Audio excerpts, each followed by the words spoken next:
Dit hier is echt de Boer Burgum sponsor van het Hoenekop Festival XXL.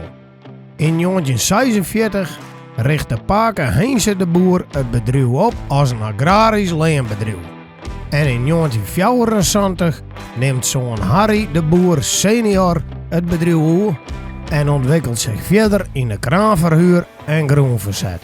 Today staat de derde generatie aan het roer in de persoon van Heinze de Boer junior. Sinds 2000 doet er dat together met Jacob van der Meer.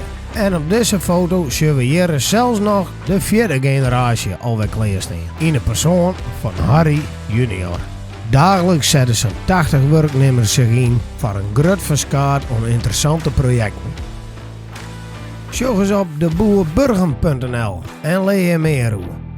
Op het terrein van HB de Boer is de allereerste scèneopname voor onze film Stjer. Wie mocht hem daar een auto opblazen, maar toch een defecte Cobra gaat dat feest niet terug. Toch hebben we er nog een leuke scène van Meidje Kind en dat zeggen er Zuid.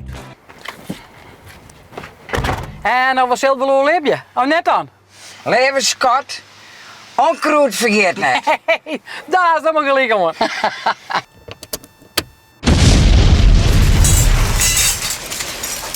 Tegenwies ben wie met de Boer Burgum als sponsor van het Hoenekop Festival XXL.